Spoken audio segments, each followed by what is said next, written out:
এটা আপনার নামে বাইকটা আছে এটা প্রমাণ দেন। অভিযানে আপনার গাড়ি ধরলে এটা যে অবৈধ গাড়ি না এটা আমরা প্রুভ করব কিভাবে? লিগ্যাল কোনো ডকুমেন্ট নাই, আপনার গাড়ি এখন ডাম্পিং এ যাবে। গাড়ির কোনো কাগজ নাই, আপনার গাড়ি যাবে ডাম্পিং এ। আপনি অপরাধ করছেন কয়টা? দুইটা। বাইকে আপনি 3 জন নিয়ে আসছেন, আর আপনার গাড়ির কোনো কাগজ নিয়ে আসার নাই। যেহেতু আপনার লিগ্যাল কোনো ডকুমেন্ট নাই, আপনার গাড়ি এখন ডাম্পিং এ যাবে। এই রাস্তায় আপনি 3 জন নিয়ে কেন আসছেন, আর আপনার সাথে কোনো ডকুমেন্ট নাই? আপনার অপরাধ তো অনেকগুলা।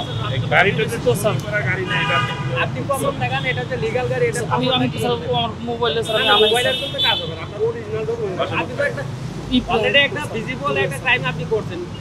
3 জন নিয়ে আসছেন, এটা আমি ভুল করছি। আপনাকে কিন্তু পানিশমেন্টের আওতায় আনি আপনার লিগ্যাল ডকুমেন্ট লাগবে। আপনার লিগ্যাল ডকুমেন্ট নিয়ে আসেন, বাসা থেকে নিয়ে আসেন, আপনাকে একটা প্রজিকিউশন দিয়ে আপনাকে ছেড়ে দিন। এটা আপনার নামে বাইকটা আছে এটা প্রমাণ দেন। এটা প্রমাণটা হচ্ছে আপনার কাগজগুলো থাকলে। আমাদের অভিযান চলতেছে, বুঝতে পারছেন? অভিযানে আপনার গাড়ি ধরলে বা এটা যে অবৈধ গাড়ি না এটা আমরা প্রুভ করব কিভাবে? আমরা এটা প্রুভ করতে হলে আপনার কাগজ লাগবে।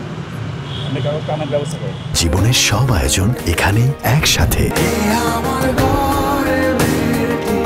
আপনারা যে 3 জন চলছেন কি হয়? 3 জন ফ্রেন্ড কি করেন আপনি? কোথায় পড়াশোনা করেন?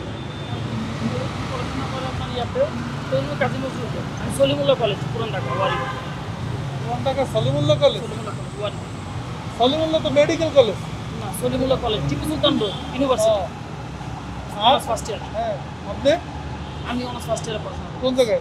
সলিমুল্লাহ কলেজে পুরান ঢাকা। এখন কি আপনার কাছে কোনো কাগজপত্র নাই? না, আমি দেখে হিসাব করছি। গাড়ি কার? আমার। আপনার নিজের নামে? জি জি। আপনার নাম কি? আমার মালিক ফোর্স। আরিফ? আচ্ছা, আমরা মেশিনে চেক দিয়ে দেখতে জি হ্যাঁ? জি। আর ড্রাইভিং লাইসেন্স আছে?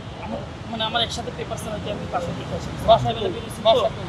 বাসা তো এখন ইব্রাহিমপুর?